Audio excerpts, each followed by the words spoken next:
And responsibilities with கமிட்மெண்ட்ஸை நம்ம fulfil பண்ணிகிட்டே இருப்போம், ரைட்டா? இதெல்லாம் நான் பண்ணுறேன். ஜென்ரலாக நான் வந்து அது போக நம்ம சொல்லலாம், நான் வந்து செல்ஃப் ஹெல்ப் புக்ஸ் படிப்பேன், செல்ஃப் டெவலப்மெண்ட் நிறையா பண்ணுவேன், ரிலேஷன்ஷிப்பில் வந்துட்டு நான் ஒரு நல்ல ஒரு ஹியூமன் பீயிங்காக இருக்கேன். வேறு என்ன சொல்லலாம், சொசைட்டிக்கு நான் ஒரு என்ஜிஓவில் இருக்கேன், சோஷியல் சர்வீஸ் பண்ணிக்கிட்டு இருக்கேன்.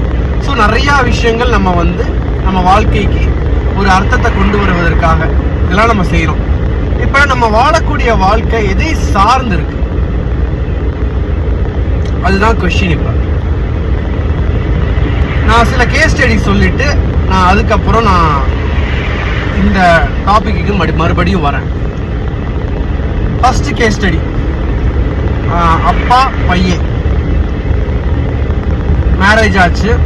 ஒரு 3 வருஷத்துல ஒய்ஃப் வந்து தவறிடுறாங்க.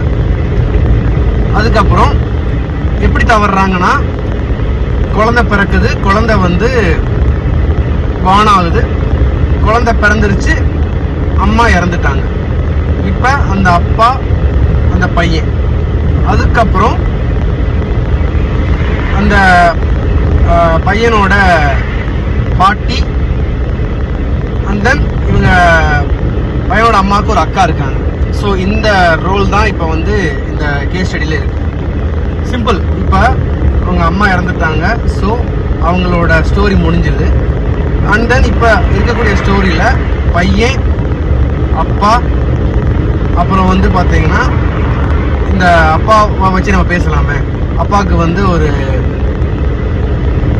மாமியார், அப்புறம் மாமியாரோட இன்னொரு மாமியாருக்கு 2 பொண்ணுங்களா, ஒரு பொண்ணு தான் அவங்க கல்யாணம் பண்ணியிருக்காங்க, இன்னொரு தங்கச்சி ஒருத்தவங்க இருக்காங்க. ஸோ குழந்தையா ஒருத்தவங்க. ஸோ 4 பேர்.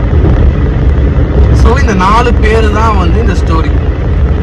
இந்த ஸ்டோரியில் இப்போ இவங்க இறந்ததுக்கு அப்புறம் என்ன நடந்திருக்கு அப்படின்னா, இந்த நேச்சுரலாக ஒரு டெத் காஸ் ஆகிறது ஒரு ஹாஸ்பிட்டலில் மேபி ஏஜ் ஆகிட்டு இறக்கலாம். ப்ரெக்னன்சி டெத்தும் நடக்குது.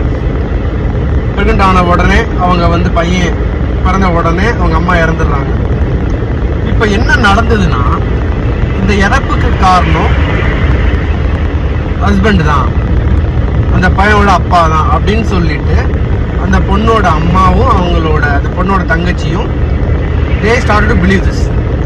இந்த மாதிரி ஒரு தாட்டை வச்சுட்டாங்க. இந்த அவங்க மனைவி இறந்ததுக்கு காரணம் அவங்க ஹஸ்பண்டு தான்